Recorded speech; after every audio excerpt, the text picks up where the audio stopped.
This is the Inferno Podcast, the official podcast of UAB Athletics. Blazer fans, this is the place each week to get an inside look into UAB Athletics.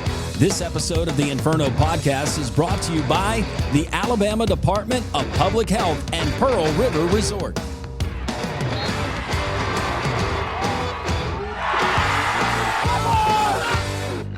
Welcome in. It's episode 30 of the Inferno Podcast. I'm Landrum Roberts. I'm your host. Exciting show today. Before we get into the rundown, always tell you it is brought to you by Legacy Credit Union, the official credit union of UAB Athletics. Well, happy spring. Spring football, spring practice, beginning March 26th, getting you up to date on all the things that have happened since the close of last season into the new year with staff acquisitions, personnel acquisitions. Coach Trent Dilfer, as a part of our Coach's Corner, will be joining us, and a guy he's going to be depending on the defensive side of the ball that's been overhauled with coaches and players. Sirad Bryant, the lone returning starter, he will join us as a part of our Student Athlete of the Week segment as well. And we'll take a look at other sports across the campus, what's going on, a very busy spring. Always. All of that and so much more. It's episode 30. It's the Inferno Podcast. We continue. Trent Dilfer here, head football coach of the UAB Blazers. I want to tell you about my friends at Legacy Credit Union. Legacy began as University Credit Union in 1955 and remains committed to UAB faculty, students, alumni, and fans. Not only do they support the Birmingham community, but they are also proud sponsors of UAB and UAB Athletics. Visit LegacyCreditUnion.com and find out why you should become a member today. The Inferno Podcast, Blazer fans, we've made it really, really easy for you. There's a lot of different ways that you can consume this podcast each and every week, and we certainly appreciate you doing that. But you're going to appreciate it because we're going to keep you up to date on everything going on within the athletics program of the Green and Gold. YouTube, it's pretty simple. At Inferno Podcast UAB, like, subscribe, ring the bell, tell your family about it, your friends, your neighbors, spread it around the office. This thing is going to catch fire, literally. Appreciate you joining us there on YouTube, but also Instagram. You can find us Inferno_pod on Twitter, or the X if you prefer, at InfernoPod_UAB. On Facebook, that's kind of the OG, right? UAB Athletics. You can find it there on Facebook. And, of course, you can go to UABsports.com. We got links. We got all different ways. There is no excuse for you to miss the Inferno Podcast each and every week. Welcome back into the Inferno Podcast. It's time for the Coach's Corner, and it's brought to us by our friends at Pepsi and Viva Health. Coach Trent Dilfer, UAB head football coach, joining us. How are you? I'm fantastic. Happy March. Yeah.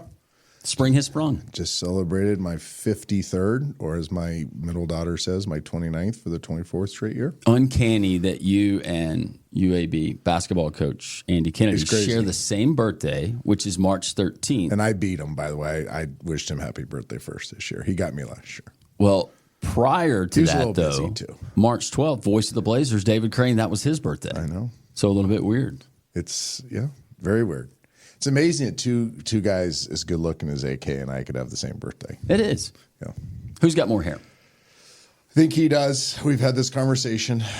If we were to grow it out, I would look like Krusty the Clown. Mine grows really well right here and would be curly. I think he said he has some flow up top if he had to have it. I would be remiss if I didn't ask you, because at the time that this is released, it is March Madness. It's tournament time. How's your bracket doing? I'm kidding. Don't answer that. No, there are no bracket. In fact, who would have thought way back when, and you look at what's going on now, that somebody lost their job for an office pool. It's my Wednesday meeting with the team. Like, we have to make sure everybody understands in the building. We do not do brackets. You don't do them for fun. It's crazy. It's the number one thing that scares the death out of all college coaches right now. Well, two things: giving kids a bunch of money, and they don't know what to do with it. And two is the gambling thing. Like, because there's so much ambiguous gambling. Yeah. Right? Like, you do an office bracket. Right. Nobody thinks that's gambling, but it is. In the NCAA's eyes, it is. And it's not only that. my wife texted me this morning, honey, can I do a bracket as your wife? I said, I don't know. I'll call compliance. Like, literally, that's my answer. I got to call compliance. I do an event, and it's It's an event that the NCAA puts on, and I've gotten to be friends with them over the years. And we do it annually. And they told me a long time ago that no, there is a need, even there in the office. It's not even a make believe. We don't even, they said we don't even put pen to paper Yes. and fill out a bracket, even if we have no plans on turning it in. We just don't do that. We're the same way. We're the same way. My son-in-law, all the son-in-laws have one, and I get invited to it. I'm like, guys, I can't. Like, I can't even open the website. Did you used to enjoy filling out a bracket? When I was a kid, yes. I didn't really do it as an NFL player. I loved college basketball as a kid. It was by far my favorite thing. I thought I was more highly recruited as a basketball player than I was a football player. And that was my dream, was to play at Oklahoma, believe it or not, because Wayman Tisdale.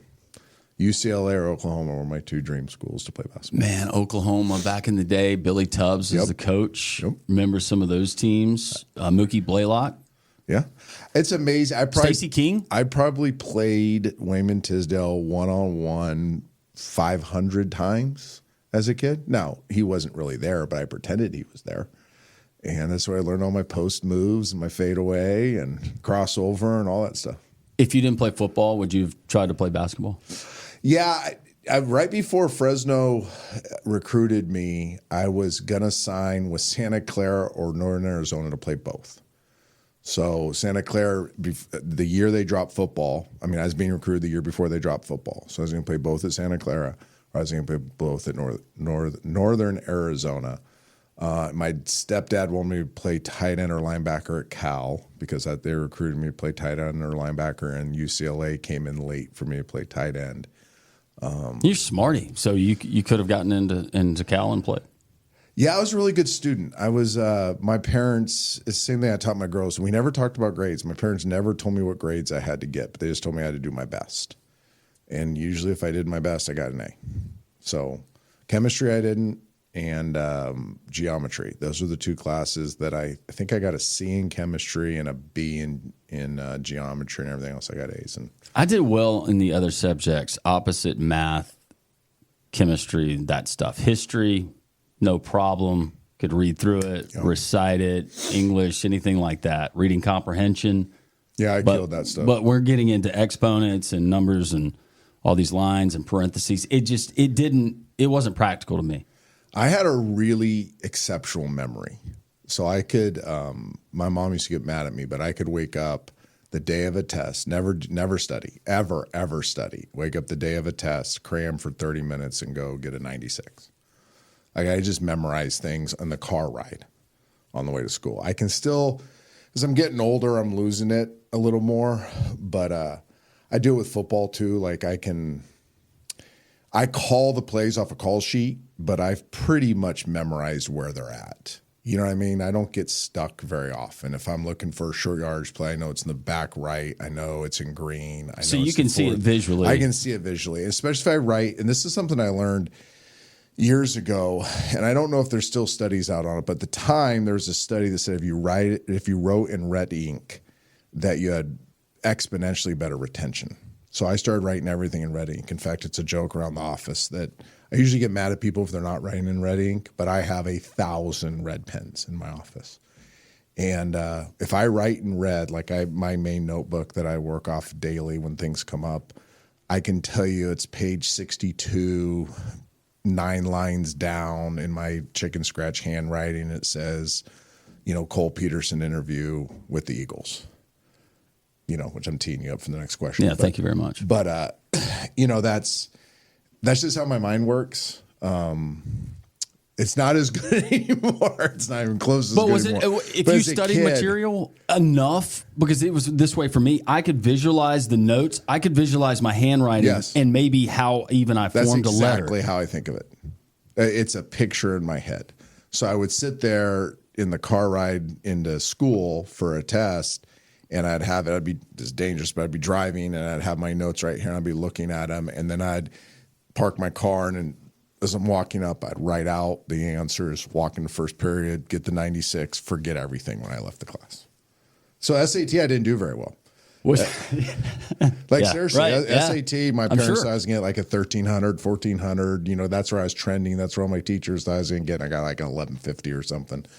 And also didn't care. But, Yeah, no, I've just always been able to memorize things. Well, that's an indictment on standardized testing. And Yes, some of those that's a questions. whole nother conversation. Yeah, that doesn't dictate if you're going to be successful in life, right? No.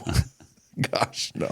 You mentioned it, and you did tee me up nicely, but a very young, talented member of your staff, Cole Peterson, who was director of football operations last year, and he's the guy with all the energy on the sideline, and Cole was great, but some exciting news from Cole, but I know it's bittersweet for you. Bittersweet, for sure. And that's how I announced it to the staff and the team was Cole has had an incredible opportunity. He'll be Nick Sirianni's assistant to the head coach for the Eagles. Pretty cool how it happened with Cole. Cole's turned down some really cool college jobs in his tenure here because he was very loyal to us and enjoyed, his opportunity here with UAB. And he got an interview with the Lions this offseason. And it was the process. We kind of counseled him. Wasn't the right job for him. It looked kind of sexy and cool, but it wasn't the right fit for him. Well, in the process of interviewing the Lions, they realized that the job they were interviewing him for was not the right job for him. He's overqualified for it. And they called the Eagles and said, hey, we know, Nick, your guy's moving. His right-hand man had got promoted. And they called the Eagles, and the Eagles obviously, to get that job, to be the assistant to the head coach of the NFL is a big job. What does that entail? It's super hard. Pretty much what Cole did for me here. Okay. But a lot of logistics, a lot of daily scheduling, a lot of making sure that if you're locked in your office dealing with a team-wide thing, that your message still gets directed to the entire building. Doing a lot of presentations. Head coaches do a lot of presentations, whether for staff, players, the public, speaking events, whatnot. Kind of in charge of that. Travel, off-season travel, in-season last eyes on travel. Because, when you travel as a football team, you're if something goes wrong, it's the head coach's fault. So the head coach better be the last eyes on the travel itineraries, right? And you want to travel a certain way. Well, we don't always have time to sit there and micromanage the travel itineraries. So your chief of staff, your right-hand man is going to do that. Not a ton of interaction with the players in professional football, a ton of interaction in college football, as you can tell with Cole. There's other menial things that people would think are menial tasks, but are very important. Printing of scripts. Yeah. Making sure that, we print so many scripts for so many coaches for the flow of the day, making sure those are done right. The daily schedule for players, coordinating staff meetings, coordinating player meetings, scheduling player meetings. Like there's just a lot of, think of an executive assistant and an assistant coach kind of packaged into one person and a travel coordinator. But these jobs are really good in the NFL because typically if you do it right for the head coach, you're with that head coach forever. You don't want to lose your guy. So when he had this opportunity with the Eagles, I was like, Coley, this is one you really need to pursue. So we helped him and we celebrated him getting this opportunity. He beat out some incredible candidates to get it. Shows his talent. We love Cole. Cole's like another son to me. His dad texted me. His mom texted me telling me how much they appreciated our time together. And we're happy for him. But it's gonna be a blow, especially this late. That's the hard thing. I've lost 19 staffers in 2.5 years to the Power Four of the NFL. For a 7-win head coach, you wouldn't think he'd be losing your people to the higher levels, but we are hiring a high-quality person, producer, and they're attractive to people above us. And I think that's kind of the situation we're in. Is it's like our players, we're gonna recruit and develop and probably launch them to a Power Four. Your Cameron Shanks, your Amari Thomases, those guys. And same thing's happening with staffers. We're bringing in good people, we're developing them, and we're losing them. That stinks for us, but it's good for them personally. That's great for Cole. Congratulations to Cole Peterson and his future endeavors and his future there with the Philadelphia Eagles. Spring starting up next Wednesday. We're going to have the showcase at the end of April, but for spring practice, and you guys, you've been doing the spring showcase, so we haven't had the spring game. Interestingly enough, you guys were one of the trendsetters, apparently, because nobody else wants to play a spring game in college football now. But for UAB, specifically your what would this be, your third spring? Mm-hmm. How much different does it look for Coach Dilfer knowing what you know now going into year 3? Well, I think we're the latest team to do spring ball, and that was intentional with the new defensive staff. You wanted the defensive staff to get, and then we hired a defensive staff and then even lost ones in the midst of that. So we wanted to give them time with their players. When you have, I think we have 20-something new defensive players, you want to give them time to integrate into our culture, into our systems. So we're late. That's number one. I'm going to keep it last year. So we've done 2 models. We've done the Saban model, which is that was year 1, which is the 15 practices over 34 days and use spring break as part of that time. So really make it 43 days. And then last year we crammed it all into 3 weeks to kind of replicate what an in-season schedule looked like. That's my favorite. That'd be the way I'd prefer to do it in future years, but I didn't want to do that with the new staff because you want to give them the day in between. So we'll go back to the earlier model where we'll spread it out. We'll basically have a practice, then what we call an OTA day. It's really not an organized team activity, but they have a meeting, they have a lift. They do a little football and a lot of strength and conditioning, and then we'll be back to practice the next day. But it gives the defensive staff time to review the film, to get their players some materials at night for the next day's practice, yada, yada, yada. So it helps the install pattern a little bit better. But in terms of physicality, I came in year 1 because I had experienced this in the NFL, and I experienced it. This is how I hardened my high school teams. It was carnage. I truly set out to see who was the strongest. The strongest will survive in year 1. And what I learned was you're dependent on so many veterans that even though they're in college, their bodies do break down. And I was like, ooh, that was probably a mistake. So last year it was more of a, pad, shell, pad, helmet, pad, tone down on some physicality. This year I'm probably going even less physicality. There will be days that are highly physical. But I think you're kind of looking at this more like an NFL OTA, an off-season organized team activity where you want them to get better, you want there to be development, but you really are cautious of their bodies. And I think with strength conditioning, with having Lyle here, is such a big piece of our possible success. We want to make sure we don't sacrifice any strength and conditioning. So it's very hard to get them stronger and be practicing at the same time. So we want to get them stronger, so we have to tailor practice around some of that. We're also short on offensive linemen, and we're banged up on the defensive line. We had some guys with off-season surgery. So we don't have a ton of bigs, so we can't do the 2 fields going all the time, right? So we'll do more of an NFL model with our bigs to not get them beat up. And I'm playing around with a model. I'm going to decide this week. We may even do just like passing days, where it's a non-big man day. Let them go do some more individual work. Let them rest their shoulders, and believe it or not, their wrists and fingers get so gnarly because of the contact all the time. So give them a little bit of a break with the physicality and work more on the shell of the offense and defense. So not that we just want to throw the eyes out of it, but maximize the ability with the skill position players and kind of rest our bigs. How much, because the last time we talked, the portal that had ended, and there were a lot of guys, you had seen their film, you'd seen their measurables, but you didn't really know what you were getting. You said, I really haven't seen them. Have you been able to see very much in that time since we last spoke and now? You don't want to get tricked by the Underwear Olympics, right? And that's really what this has been. It's been the Underwear Olympics. We're doing a lot of movements. We're doing a lot of things where you can go, okay, I can kind of see that guy's athletic profile, but they don't have pads on yet. So I'm kind of holding off and waiting to see how they move in pads. But they're a stronger bunch for sure. Like the one thing, along with the football character that I've talked about, we really wanted a stronger player. If you go back and look at the film, we've had lots of issues, but one of the issues that shows up more often than not is the strength disadvantage we've had at times.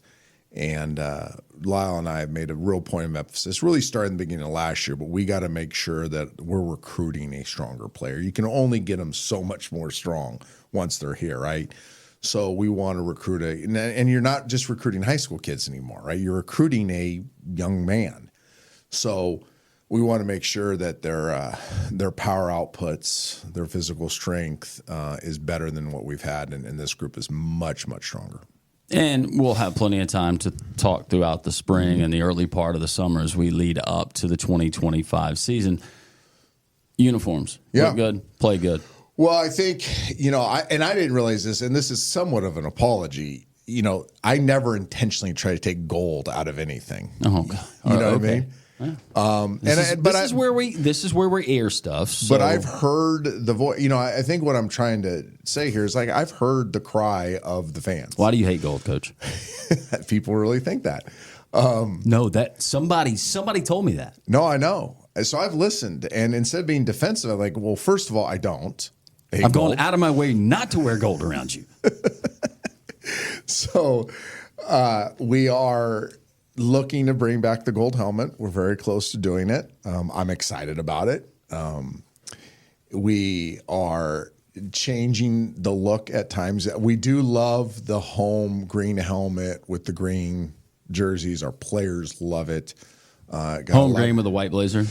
With the white blazer. Yeah. But we also want it to be versatile enough to where we can wear gold with that. And that takes some tweaking of the uniforms. So we're tweaking the uniforms. We'll finalize it by the end of the week. Will there be a retro uniform at any point? We've thought about it. There's a cost to this too. We don't have unlimited resources. We can't I'm going to spend your money for you, Coach. Oregon here and have 20 different uniform combinations. So off a limited uniform budget, we still have to be creative. But we're going to change the Smile Mile look as well, which is the black jersey. So that's exciting. I think the fans will like that. And so we're looking to do something that our players love, but also the fan base, the loyal fan base loves as well, because I've heard the people's cries, and I want to respond to that.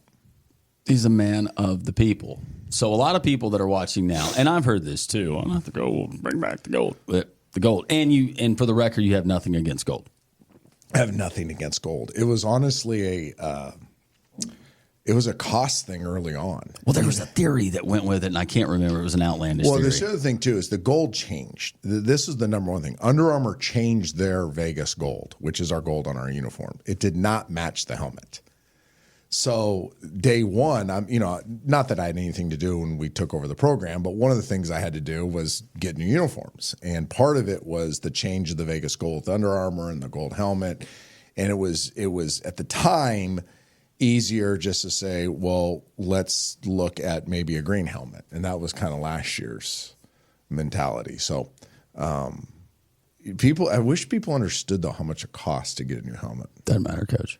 I know. It's your problem. I know. We need somebody to blame. They're going to blame you. I wish they could write a check, too. Well, yes. Yes, for a lot of things, right? Yes. We continue with UAB head football coach Trent Dilfer. Spring practice beginning March 26th, and then you have the April showcase coming up April 26th. But we do want to mention an event that has been a part of the UAB football program. You're going to be a part of it once again. Coming up Monday, May the 12th at Bent Brook Golf Course, you have the UAB Football Excellence Golf Tournament. It's a shotgun start, 9 a.m., and there's all kinds of team sponsorship opportunities available, and you could do that by simply going to 205-996-9969. You can call that number, and they can get you set up with all the pertinent details. But that's big for you, and that's big for the program. It's massive. It's not big. It's massive. Massive. It is our lifeblood. It is with the changing climate of college athletics. You're always looking to create revenue platforms. It is one of our few. We try to make it a great experience. My golfing background, I was a golfer for years. We try to make it a great experience. The feedback last year is the golfers had a tremendous experience. It's competitive. It's fun. It's not super slow. We go out of our way to make sure that the tournament itself is enjoyable, but please make no mistake about it. It is massively important to our program. We have to find ways where we can create resources for our program, but also not feel like we're always just asking people for money. So giving them something and giving them a great experience and a day of golf and a lot of fun is our way of doing it. Once again, May the 12th, Bent Brook Golf Course, UAB Football Excellence Golf Tournament, 9 a.m., shotgun start, 205-996-9969 for more information. Coach, it's going to be a busy spring, but already I know very optimistic about things. And if nothing else, we get the gold back. Yes, it's a win no matter what. It's a win. Coach Trent Dilfer, thank you. Appreciate you. Inferno Podcast, we continue. The if in life, it's a world of possibilities. If you go for a night out with friends, if you can keep an eye on your money along the way, if you know you have overdraft protection with no fee transfers from savings, when you get a low balance alert, it's easier to say yes to fun. If that sounds good, try Regions Life Banking. Stay ready for the if in life. Regions Bank, embrace the if in life.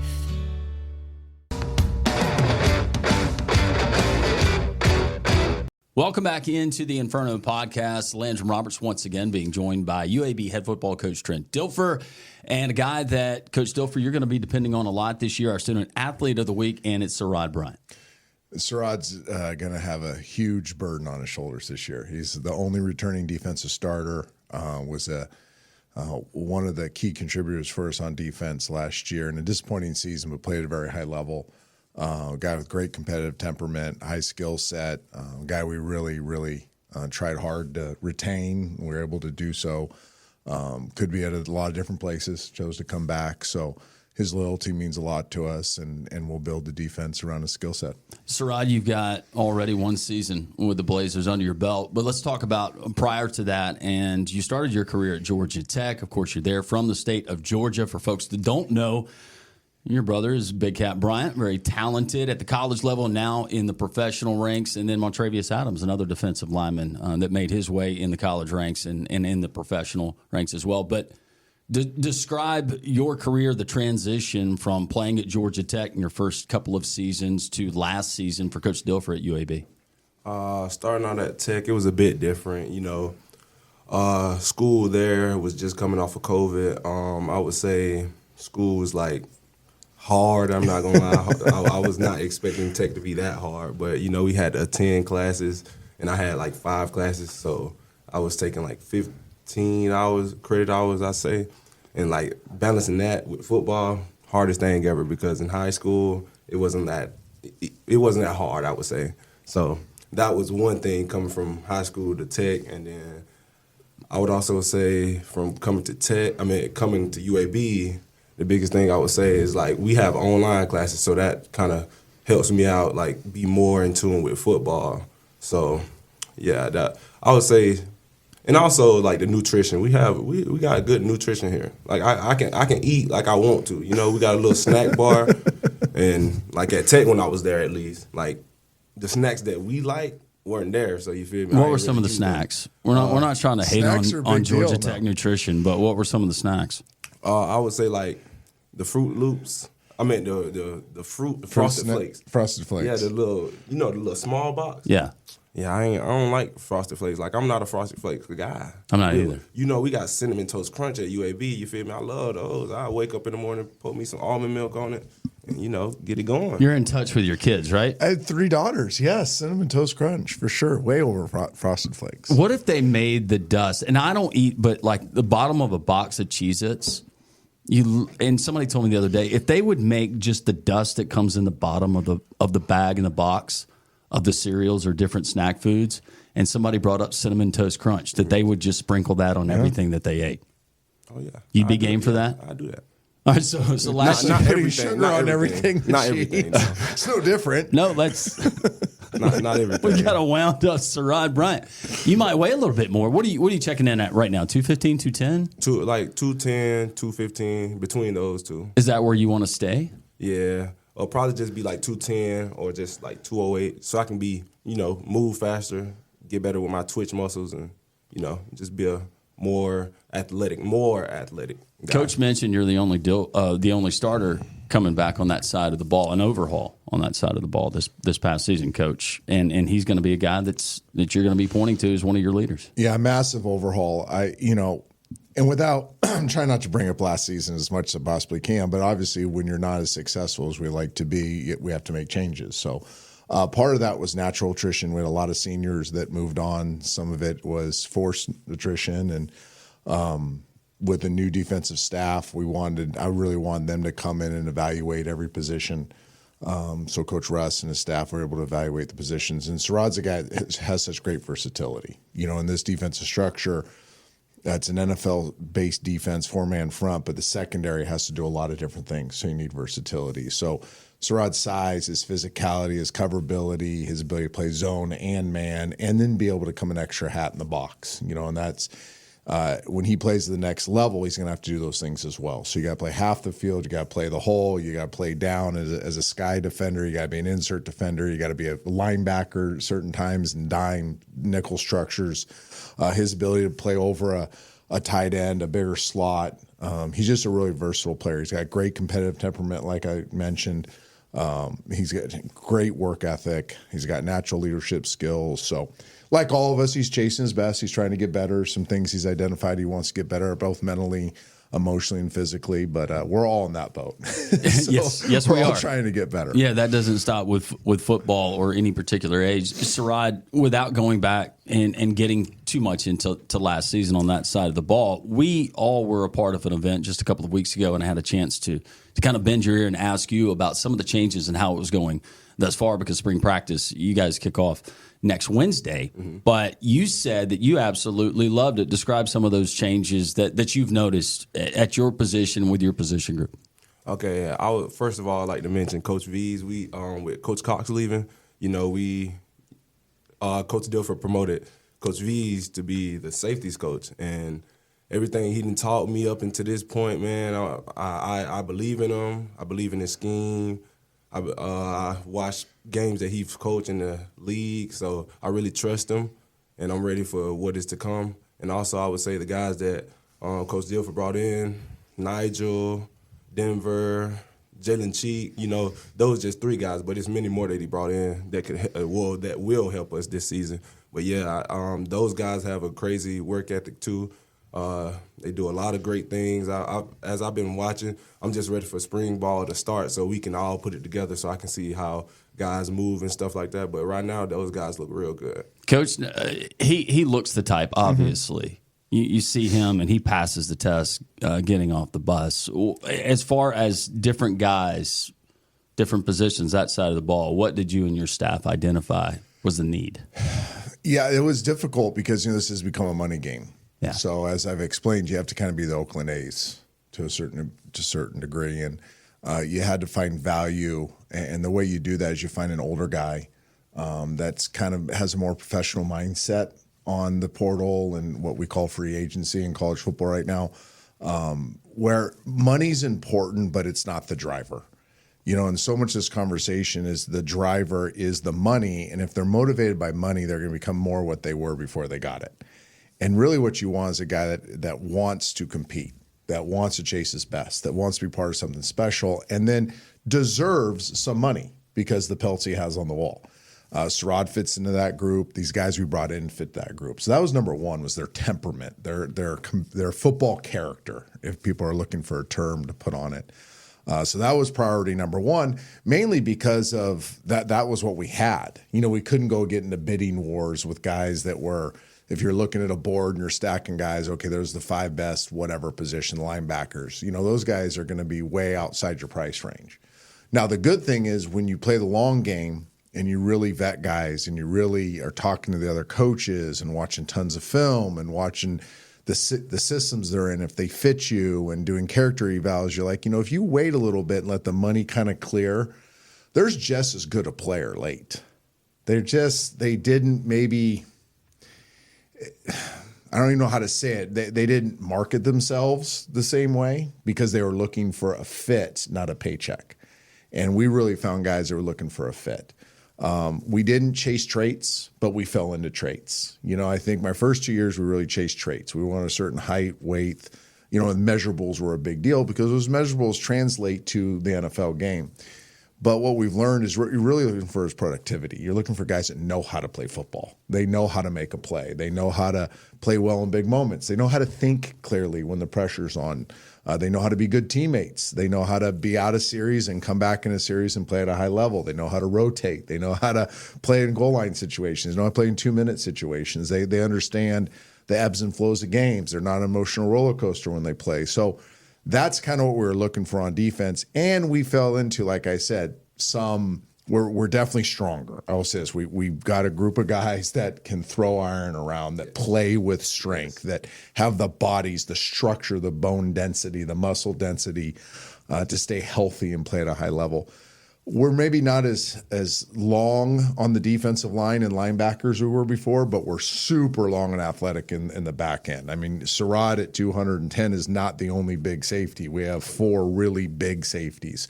We have corners with length now. Now we have, we've been playing with kind of sawed-off corners in my tenure here. Now all of our corners are 5'11" to 6'3". Yep.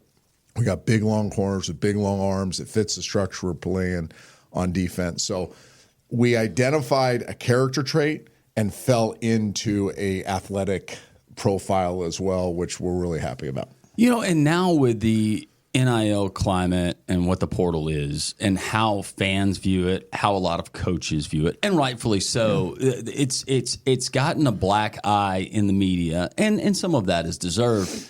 But we think about those guys that have just secured the multi-million-dollar deals, or maybe the rumor that this guy's holding out because he wants more money. But that's not a case across the board. You have a lot of student athletes, and whether it's Sirad or some other guys that are at UAB or other places, and it could be a Power 4 school, maybe they're on the NIL roster, or when they go down the spreadsheet, those guys are not securing the $1 million deals.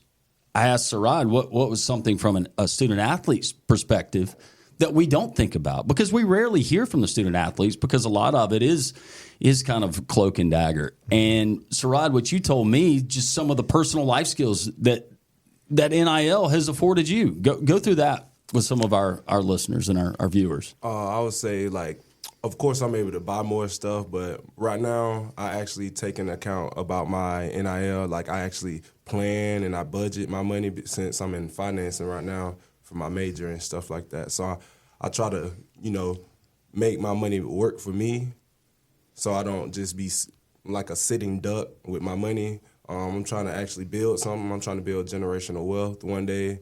So I'm just trying to continue to teach myself how to plan and budget the proper way, or the right way, so I can just be successful. And I would also say, with the NIL coming along, and I'm just getting started with it and stuff like that. But I also heard about taxes being paid. Yes. And I've never paid Did that taxes. this weekend. That's a whole lot of fun, isn't it? Super fun. For my mom, I guess, but it's not fun for me. It's interesting. I'm glad you're asking this question. More student athletes need to be asked about this, because it's a burden. Everybody goes, "Oh, I want all this money." Great, get some. Let's see what happens. Yeah. It makes you more what you were before you got it. Everybody better listen right now. If you're a young professional and you're trying to go to Wall Street and you're a turd right now, you're going to become more of a turd when you start making that money. Money can work really well for you, and it helps convenience in life, but it also is a toxin. It also can erode you from inside if you're not careful. And I think that's one of the real dangers isn't being talked about. You're giving young people a ton of money, and they don't have the skills to deal with it. And I was one of them. We were 22 years old, and they handed me a $5 million check. And I was like, that sounds great. And it's afforded our family a lot of luxuries in life. But we went through a 4 or 5 year period of time where it probably made us worse. I wouldn't have been worth killing. It was just, it's hard to deal with it. And I think these young people need people in their lives that will definitely reward them for what they need to be rewarded for, but also educate them in the journey of learning how to deal with their finances and learning to make their money work for them. Like Sirad said, learning how to save, learning how to give, learning restraint. I think that's one of the hardest things. I mean, if you love sugar and somebody puts a bunch of Skittles and Sour Patch Kids in front of you, it's going to be hard not to put your fingers in them and put them in your mouth, right? It's the same way. They need to learn how to say no to things that they can have. And that's a really hard thing for a young person to learn, which is, okay, I now have a little money in my pocket. And man, I really want those J's. But I got to say no to those J's because I got to save some money because taxes. I got to save some money because my car might break down. I got to save some money because something might happen to my apartment. I got to save money. You got a girlfriend too, right? Yes, I do. So that's a big chunk. We know how expensive they are. So like it is very difficult for these young people. And that's the thing I'm most scared of with this unrestricted 2 times a year free agency is we are going to unfortunately give too many young people something they're not ready to know how to deal with. Sirad, not specific to the UAB locker room and what's going on as far as NIL deals, but you're in tune with other college athletes, and you've been at Georgia Tech. You played in another school. How common is it for guys to talk about their deals amongst each other? I would say it's real common. Especially one of my friends that I played with at Tech, like he'll talk to me about his NIL, like. And I'll just be looking like, man, guys getting paid stuff like this number. Like I'm stunned. Like probably like 20 a month. Like that, I've never touched that much money in my life at once. So it's like, yeah. Could you see that creating maybe envy, resentment? Yeah, I could. Yeah, because some guys probably would want a certain amount that they feel like they should have when on the other side of things, it's not the case. All right, before we get to the fun portion of this, and we're going to do a lightning round, you're going to participate. Okay. And it's really not football involved, so you guys are on equal footing. Maybe some of the questions generational. But what do you want UAB fans to know as spring practice is about to start? We got the showcase coming up in late April 26th, right, Coach? Correct. But what should they know, particularly about that side of the ball this year? We're going to, like Coach Rush said, we're going to be the biggest turnaround defense in the country. And that's a fact because what we got coming, what we just finna put on tape, is finna be nothing but greatness. Love it. Sirad Bryant, Coach Trent Dilfer. Makes we ready? me happy. I know it doesn't. It makes a lot of people happy. It's time for the lightning round. We've got questions, and you just rapidly fire them. I might have a follow-up for you to explain your answer, but here we go. All right, Sirad, we're going to start with you. I think I know this answer. Talking or texting? Talking. Texting. You'd rather text. And you'd rather talk. That is so weird. That's opposite, right? I'd rather have in person, to be honest with you. But like, if I'm gonna communicate with anybody but my family, I'd rather text. Do you like emojis? Do you use a lot of emojis? I love emojis. Big emoji guy. You're big into emojis. Big in emojis. For $3, I had to. Yeah. Like, and when they broke, I have a great emoji story, but I'm not going to waste the rest. AK's big into emojis too, and he's got daughters, AK's so that makes great sense. with emojis. So Yeah, when AK and I text back and forth, big emoji trail. Favorite day of the week? Friday. Sunday. Favorite city in the U.S. besides the one you live in? Ooh. Atlanta. Incline Village, Nevada. Ooh, very specific. Okay. Yeah. Yes. Okay. Nickname your parents used to call you? Ooh. Dooney. Dooney? You got to explain. I don't know. I don't know where they get it from. I don't really remember where they get it from, but yeah. Brother got Big Cat. You got Cat. You got Dooney. I like that. Can I call you Dooney? Yeah, you can call me Dooney. I like it. Dooney. I've never heard that. Trent or Boy? Trent or Boy? That's what all Trent or Boy. Like it was one thing. It was with my dad's offensive linemen started calling me when I was the ball boy when I was like 10, 11, 12. Nice. That's what's up. Okay. I will not be calling you. No, I don't think anybody calls me that anymore. Anybody's going to be doing that. All right. Would you rather? People call me a lot of bad things, but. Would you rather be able to speak every language in the world or be able to talk to animals? Ooh. This is a great question, by the way. I think about this all the time. I like to be able to speak every language. Really? I want to know what animals. Dogs think so bad. You're right. Yep. It kills me. I am not of it. I don't spend 8 to 10 minutes a day on Instagram is what I try to hold myself to. But easily I could go down a rabbit hole on a weekend and spend 25 minutes watching dog videos. And all I think about is, what are they thinking? It would save a lot of, number one, it'd save a lot of vet bills. Yes. What hurts? What hurts? Last night I couldn't tell if it was like a skin tag on Nala or if it was a tick. Right. And I could have just asked her. Yeah. instead of like twisting the thing and realizing a skin tag and be like, I gotta stop. Well, no, I'll let you know real quick. No, lets me know, yeah. If it's a tick or if it's a skin tag. But you said speak every language in the world. You seem like you're a little bit of a Casanova. Yeah, I romantic. like to do that. Be able to go somewhere and just speak. He is kind of a Renaissance man. You know, we were talking in the car a little bit on the way over here, and Sirad has some Renaissance man to him. I could see him being a world traveler after he plays in the league, got some money, like hit the European scene for 6 months. I could totally see Sirad doing that. How long does it take you to get ready? Like 25 to 30 minutes. 25, 30? Really? That shower to walk out the door? Okay. What takes so long? I'll be having my clothes laid out. I'll probably, when I get ready, when I first wake up, I read like my goals for the year. Yep, you're telling me that. Yeah, I read my goals for the year, then I pray, and then brush my teeth, get in the shower, jump out the shower. So that's including your quiet time? Yeah. Okay, that's a different question. Okay.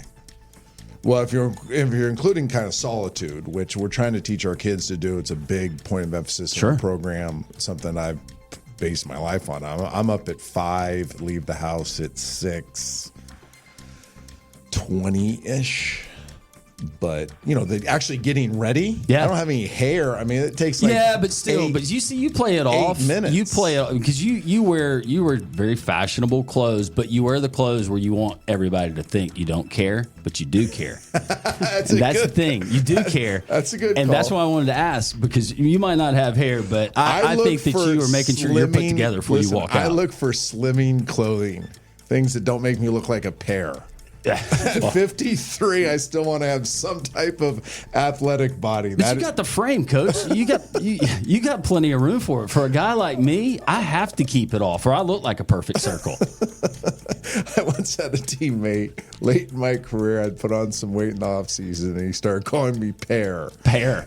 Because my body started looking like a pear at 35. I said that could never happen to me again. That's so good. And there's plenty of follow-ups, but I know we're limited on time. Let's go to first celebrity crush. Zendaya, because I used to watch Shake It Up growing up on Disney Channel. Okay. Oh, I forget her name. We're around the same age. You're a little bit older than me. Mine was Alyssa Milano back on Who's the Boss. I can't remember her name. She was in a movie. Gosh, I can't remember her name. My wife and I actually were talking about this movie a while back. Was it Blue Lagoon? No, that was Brooke Shields. Brooke right? Shields, yeah. That was a little before me. My parents wouldn't let me watch that. Nicole Eggert. No. I can't remember. I can't remember the movie name. I can't remember the movie name either. This is what my wife and I are trying to talk about. That was just the one that I thought of. I had a lot of, but I guess that's the one I can remember is watching that show and go, man, I would really love to go steady with her. Walk around. Yeah. Well, didn't we say walk around? Oh, well, yeah. Wasn't that part of it? Like, I want to walk around with you. Well, your parents dropped you off at the meeting place, and then you just walked around. You just walked around. You just walked around. Yeah. And now they call it talking, I think. Mm-hmm. Yeah, talking. We used to go to the mall, Sirad. Oh, yeah. That was a big deal. Did you roller skate? Yes. Yes. Roller skate. The roller skate. Roller skating was big. That was a big deal. Yeah. Okay, both of y'all know how to skate? Yeah. I don't know how to skate. You don't know how to skate? I don't. It's not going to be real hard for you. You're kind of an elite athlete. You're going to pick it up real quick. I got an idea for something you guys can do fun during the spring. Do a little roller skating? Yeah. And we'll film it. Yeah, but all our coaches, anytime we try to think of anything fun, the building has 48 staffers and 10 are, what about a twisted ankle? They're going to fall and hurt themselves. You can't plan anything in a college football or NFL building without all the skeptics coming out and saying they're going to get hurt. We had a water balloon fight 2 years ago. You weren't here for the water balloon fight. It was after spring ball. There was backlash on that? Yes. Oh, What? somebody's going to get their eye. And I'm like, are you kidding me? They're water balloons. But yet it's always something like the sky is falling mentality with athletes and doing anything fun. So if I said roller skating, oh gosh. So we're not going to. And I can think of 3 coaches right now. I know exactly who they are. They're like, no, coach, you can't do that. You're going to get hurt. Well, we'll put you in full pads. That's fine. Just in case we fall. I'm not sure what we're going to do a this. live goal line drill, but we won't let them roller skate. It do get crazy, not goal line. Sirad knows I like some goal line periods. That'd be fun. Yeah. What's an interesting food combination that other people think is weird that you like? Sugar on my spaghetti with ranch. What? Sugar on my spaghetti, and then add ranch after I mix it all together. Yeah. I'm gonna let that one settle. Yeah, it's your deal. It's your taste buds. Y'all gotta try it. Sugar on the how much sugar? Like one packet, or are you taking a spoonful Probably like a spoonful, or probably 1 or 2 packets. on the spaghetti Not too sauce? much. Yeah. So red sauce, and then you're putting ranch on the top. Wow. This is taking me back to the scene in Elf, where Yeah, that is very where elfish. Buddy is just he's syrup. putting Maple the syrup all on over the everything. noodles. Yeah. Just give it a try. What about you, Coach? I like chips on sandwiches. I don't think that's uncommon though. I thought it was No. weird, but then I've seen other Give a people little crunch do to Yeah. it, little texture. Pretty much any sandwich, I'd like to throw some chips in there. Well, I grew up off those, Coach. Yeah. I started peanut butter and jelly with Doritos in the middle. Have you ever done that? That was pretty good. Peanut butter with Doritos? Yeah, peanut butter and jelly with Doritos. Oh, that's not bad. Yeah. I've got a weird combination, but I got it from my grandfather when I was young, and it was green beans and a little bit of mayonnaise on top. Yeah. Interesting. Yeah. I'm glad you did not react the way that most people do, and I appreciate that. No, I don't judge people. I got a lot of weirdness and I got a lot of issues, so I'm not going to judge other people. Okay, I don't know why I thought of this, but this is so. Batman is to Joker as Sirad Bryant Dooney is to Deadpool. Deadpool. Why is that? I would say, you know how he can't die? Mm-hmm. I can't get tired. Okay. Okay. That actually Interesting. means this is the kid next to me that we will go through a brutal practice where I'm tired watching them practice, and then he'll stay out for 30 minutes after practice. He doesn't get tired. Don't get tired. He really doesn't. We're doing these morning winning edges, which are basically torture. Is that a fair way of saying it? Yeah. It's legal torture. And he had missed, was it your toe? My toe, 2 weeks. He'd missed 2 weeks, and the guys that their first time back, like it's really hard. You're not going to pass your first time back. And I'm like, Sirad's going to be close, but he's not going to pass. Sure, he passed. Like he dominated, didn't get tired. The guy has incredible stamina, which is awesome. Yes. Have you ever heard the Gino Auriemma quote? I haven't showed you guys this one in meetings, right? The UConn women's basketball coach. Oh, no, sir. He has a famous speech where he talks about, he's coached all the best WNBA players, and he said the one thing about great players, they don't get tired. He says there's a lot of other formulas, there's a lot of other traits, a lot of other things, but the one common denominator is great players don't get tired. So is that a natural thing, just God given? You've just never gotten tired? Yeah. Have you watched Yaks? Now, unfortunately, his career is over. The one thing I noticed about Yaks the last 2 years, watching him pretty closely, is he's got a great skill set. He's gotten a lot better. He's going to play in the NBA for sure. But the thing that impressed me was for as many jobs that he does for AK in that team, he never gets tired. No. That was the one thing I'm like, that kid's going to play in the NBA. Now, obviously, because he's a big man that can handle the ball and has mid-range and can shoot and get to the hoop and rebound and play defense, all that stuff. But he doesn't get tired. You watch him sprint up and down the court, back and forth, and he's not. And he's the same way. If you can teach that to the 10 guys playing beside you on that side of the ball this season, Yes. Oh, yeah. we're good, right? Just take one deep breath in and then blow it out. You should be good. Coach, what about you? I didn't necessarily understand the question. All right, so Batman is the Joker, so that would be his nemesis. Nemesis. As who would be to you? Oh.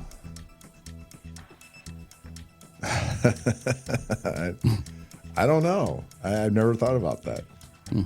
Myself, I get in the way. That was my answer. I get in my own way more than other people. I have learned my most successful times of life when it's me versus me. Yep. And that's what I'm trying to get these kids to understand. It's like it's every day there's the battle that you wake up and it's you versus you. And if you can win that battle, you're gonna be okay. All right, Sirad, Dooney, Bryant, we've got practice starting next Wednesday. We're going to kick off the spring. One last message for the Green and Gold faithful. For the UAB fans, hey, we're just ready to put on the show for you guys for spring showcase and for the season. And I hope all y'all have a great time watching us. And, shoot, I'm just ready. I'm just ready for the biggest turnaround in college football, man, so y'all can believe it. He'll be the one that never gets tired. Love it. Sirad, thank you for joining us. Thank you for having me. We continue. It's the Inferno Podcast. As UAB athletes, there's nothing we like more than the roar of the crowd. Around here, we say we win as one. One. And to keep cheering for the green and gold. There's one thing we need from you. Ask your doctor about an RSV vaccine. And help protect everyone. Our littlest Blazers and our most seasoned fans are most at risk from RSV. Ask about your RSV vaccine today. So we can all stay in the game. And win as one. Welcome back into the Inferno Podcast. It is time for This Week in UAB Athletics. As always, that is brought to you by the Alabama Department of Public Health. To help protect all UAB fans, ask your doctor about your RSV vaccine today so we can all win as one. Baseball drops 2 of 3 last weekend. Tough series, very good Middle Tennessee squad. Coach Casey Dunn and the Blazers back at home. 3-game series to open up American Conference play, hosting the South Florida Bulls.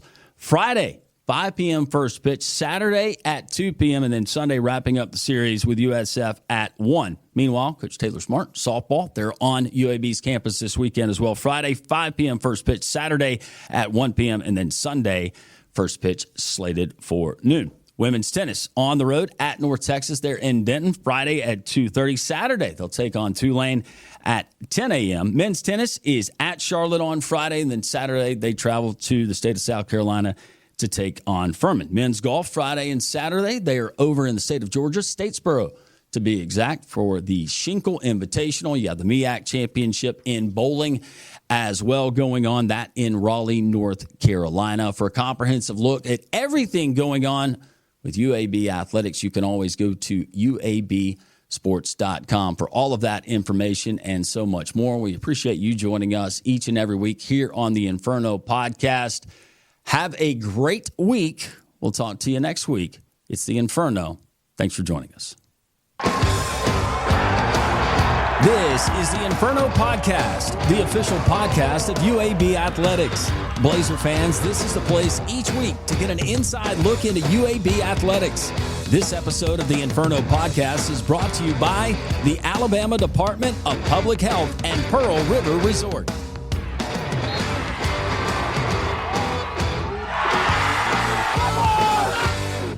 This has been a special presentation of Tony Kurre Radio.